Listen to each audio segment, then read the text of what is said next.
we are. We're back. White walls. Retiring. All right. So, potato cannons. First question.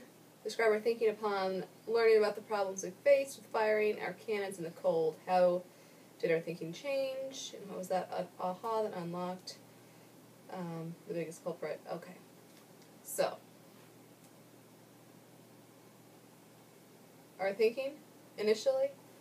The first thing I thought of, it reminded me of when I would go out and try and start my gas grill in the dead of winter, and it wouldn't work.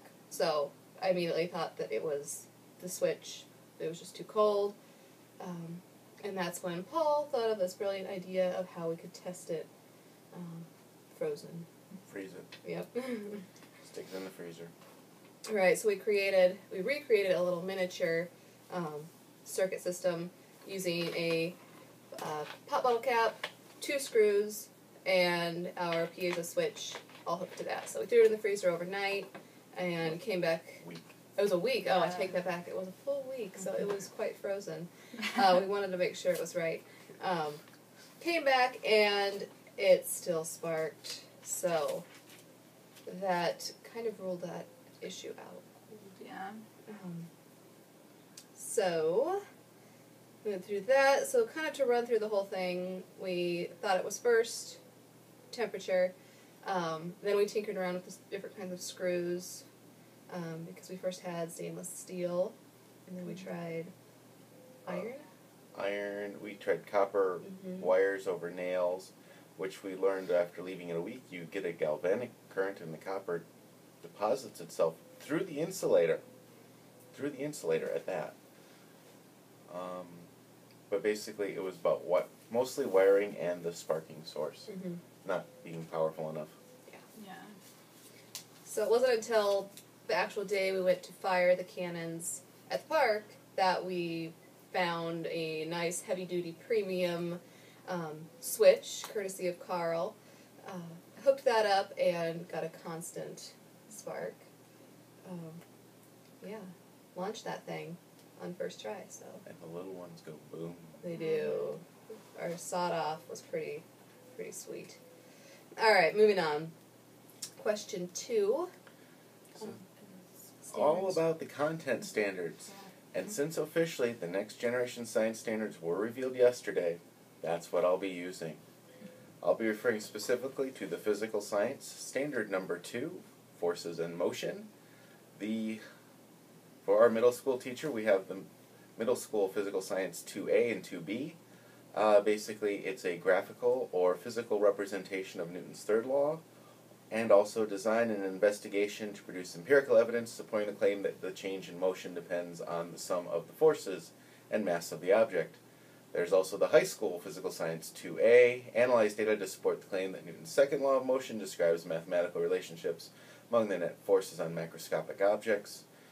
Basically, all this means is, can we describe projectile motion and use an equation to do it? It had absolutely nothing to do with getting the spark, launching the potato itself. What you also have is what's called cross science and engineering practices for both, and that involves carrying out an investigation and constructing explanations and designing solutions, and redesigning solutions, and redesigning solutions, and redesigning solutions. We also have, in the middle school, science and engineering practices, they're supposed to pick up that they should ask questions to define the problems. And obviously the standards that were referred to above come from the disciplinary core ideas of forces and motion.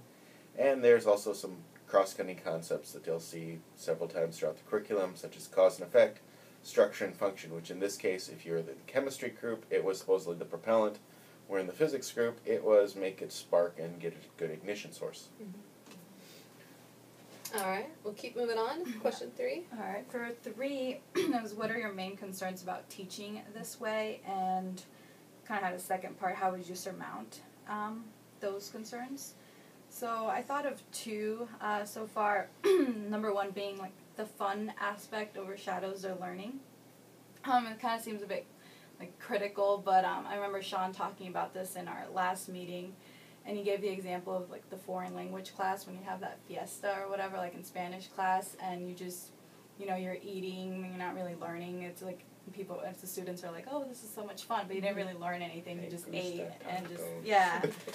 But I guess, like, what I think about it, in my foreign language class, we did do that, and it was French, but I remember we had to, like, talk in French, and we had to, like, order, like, we had these little stations, and we did the croque-monsieurs or whatever, and we had to order a croque-monsieur in French, and it was still fun, but we still learned, and we did reinforcement, I guess. That's my answer to the surmount, that I guess you line up a sort of reinforcement format with this. So you'd ask the students questions, you could make a competition out of it. Oh, how long do you think this will, the distance that it will reach if this certain height is, here and as opposed to here.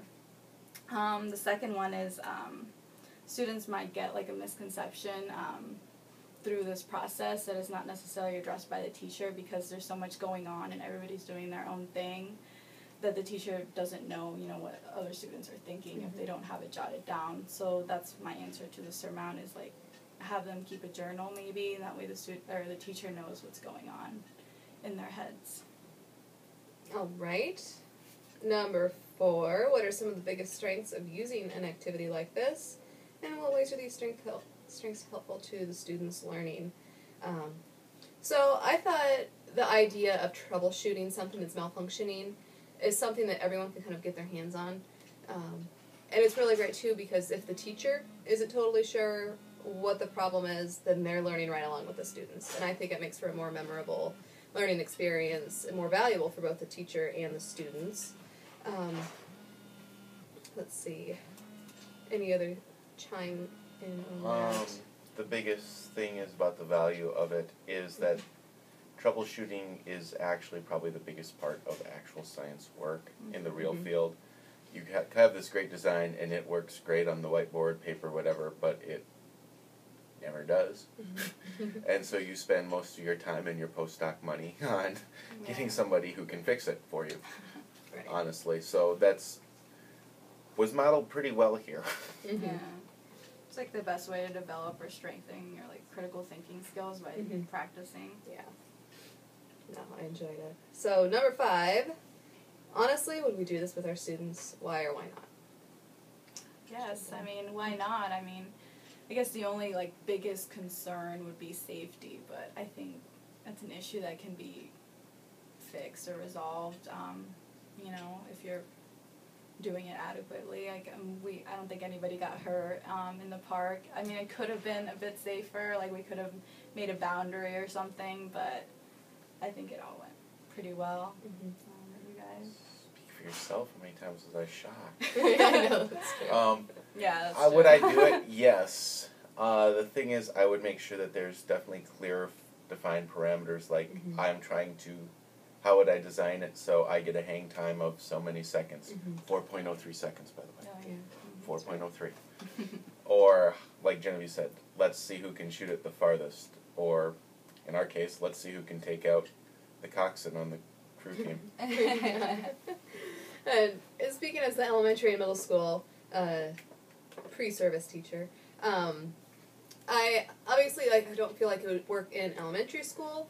I just think it doesn't quite align with content standards at that age. But as we've since found out, middle school, I think it would definitely work. I would like to do it personally in a middle school setting. As long as I had a good feel for my students and they understood it, like Paul said, parameters are set, there's a clear understanding of how to do this safely. I definitely think it could be applied in middle school as well. Because I would also ask, would you use it as like a tool, sort of a means to an end? So you can say, hey, here's projectile motion. Let's go outside. Boom. Yeah, I think it'd be a great way to show them, too. I mean, it would grab their interest. Talk about a great intro activity. But I think kind of the building circuits, I mean, you could look at it as like a circuit. They could work on that end. The firing, I would be a little hesitant with the propellant. No, you don't think so? I wouldn't let them fire, no. No, exactly. They wouldn't fire. But if they could do the building process, and then they're working towards this cool goal of actually seeing it, not actually firing it, but if I was out there, light it up and show them, it's something for them to get excited about. All right. And we wrote it down this time, so it I was know. planned. Yeah. Bye.